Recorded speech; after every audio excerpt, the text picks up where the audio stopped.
Hello YouTube, I am back to torturing myself. The infamous dinosaur game, the one school computers banned for quote, violence. At least that was what I was told. To play this game, you either have to turn off your Wi-Fi and go onto Chrome, but for me that's a hassle, because my Ethernet cable is literally super glued into the port. An alternative choice is to play some random version on a website with more ads than an ad-infested voodoo game, so why not have a desktop version? Now, as a lazy bum, I did not do research, so there might already be one. But as someone who enjoys suffering, I decided to code my own. And to make my dinosaur game stand out, I'll be adding a few extra features, may I say. Nothing is complete if we don't beat the world record, or highest possible score. It's 999,999, because no one seems to have legitimately beaten 1 million, at least not what I see on YouTube. Not to say I'm doing it legitimately. Anyways, let's start off by analyzing how the dinosaur game works. Now of course you have dino, stationary, then you have moving floor, which is sand, with obstacles like cacti and pteranodons?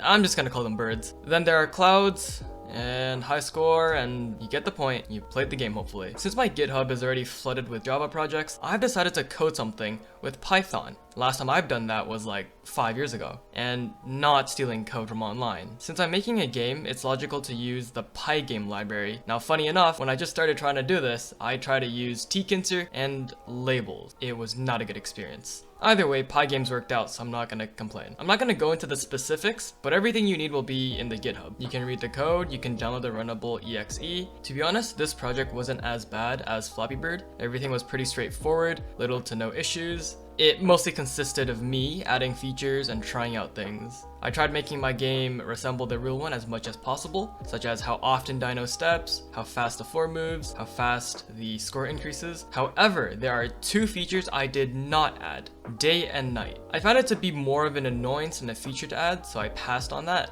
To be honest, it isn't very hard to implement. All I need to do is switch out text colors and sprites, but I decided against it. The second feature I didn't add was the speed up.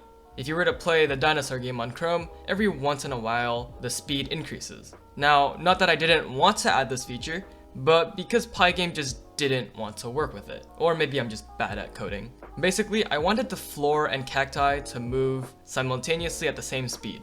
I mean, cacti grows on sand after all. But for some reason, they don't match up. And for some reason, the floor doesn't increase its speed at all. This is probably caused by the sheer length of the floor. It's 1,200 pixels wide, while the cacti is only about 50. And so speeding it up by just a little bit probably wasn't significant enough for Pygame to accept it. And to be honest, I like it this way. Slow and steady, no rush.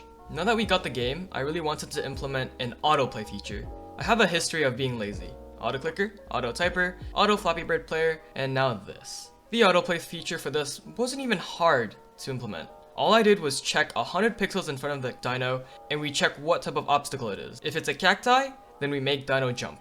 But if it's a bird, then we hit duck until the bird is behind the dino. Now speaking of jumping and ducking, I am proud to announce that dino falls faster if you hold the down key while in the air. It's just satisfying to see physics equations work. Now that's the autoplay feature. But I realized the sound you get every 100 points is quite annoying. And I'll fix that by adding a volume changer. So by scrolling your wheel, you can change the volume, and that's about it. Now let's see it get to 1 million points and unofficially beat everyone else.